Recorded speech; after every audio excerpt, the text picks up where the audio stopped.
ನಮಸ್ಕಾರ. ಇದು Veerashaiva Lingayat business visionary network ಅಂದ್ರೆ VLBVN ಉದ್ಘಾಟನಾ ಕಾರ್ಯಕ್ರಮ ಮತ್ತು ಅದರ ಭವಿಷ್ಯದ ಗುರಿಗಳ ಕುರಿತಾದ ಒಂದು ತ್ವರಿತ ಸಾರಾಂಶ. ಇವತ್ತಿನ ದಿನಗಳಲ್ಲಿ ಸಮುದಾಯದ ಉದ್ಯಮಿಗಳನ್ನು ಜಾಗತಿಕ ಮಟ್ಟದಲ್ಲಿ ಒಗ್ಗೂಡಿಸಿ ಆರ್ಥಿಕವಾಗಿ ಸಬಲೀಕರಣಗೊಳಿಸುವುದು ಎಷ್ಟು ಮುಖ್ಯ ಅಲ್ವಾ?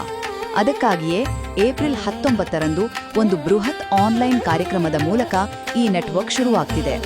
ಇದರಲ್ಲಿ ನಾವು ಪ್ರಮುಖವಾಗಿ 3 ಅಂಶಗಳನ್ನು ಗಮನಿಸಬಹುದು.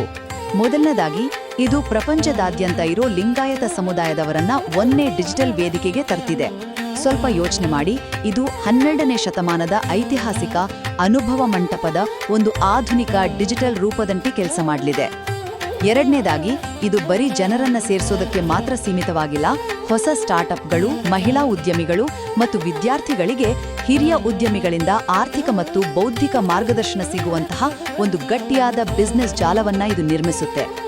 ಖಂಡಿತ, ಯಶಸ್ವಿ ವ್ಯಾಪಾರಕ್ಕೆ ಕೇವಲ ನೆಟ್ವರ್ಕಿಂಗ್ ಇದ್ರೆ ಸಾಲದು, ಅನುಭವಿಗಳಿಂದ ಸರಿಯಾದ ಮಾರ್ಗದರ್ಶನ ಕೂಡ ಬೇಕೇ ಬೇಕು ಅಲ್ವಾ? ಕೊನೆಯದಾಗಿ, ಇವರ ವಿಷನ್ ತುಂಬಾನೇ ದೊಡ್ಡದಾಗಿದೆ. 2030ರ ವೇಳೆಗೆ ಕನಿಷ್ಠ 1 ಲಕ್ಷ ಉದ್ಯಮಿಗಳನ್ನು ರೂಪಿಸಿ ಸಮುದಾಯಕ್ಕೆ ಆರ್ಥಿಕ ಸ್ವಾತಂತ್ರ್ಯವನ್ನು ಕೊಡೋ ಬೃಹತ್ ಮಿಷನ್ ಇವರದ್ದಾಗಿದೆ. ಒಂದು ನಿರ್ದಿಷ್ಟ ಸಮುದಾಯದಲ್ಲಿ ಇಷ್ಟು ದೊಡ್ಡ ಕಾರ್ಪೊರೇಟ್ ಇಕೋಸಿಸ್ಟಮ್ ಸೃಷ್ಟಿಯಾದ್ರೆ ಅದು ನಮ್ಮ ದೇಶದ ಆರ್ಥಿಕತೆಗೆ ಎಷ್ಟು ದೊಡ್ಡ ಕೊಡುಗೆಯಾಗಬಲ್ಲದು ನೀವೇ ಊಹಿಸ್ಕೊಳ್ಳಿ.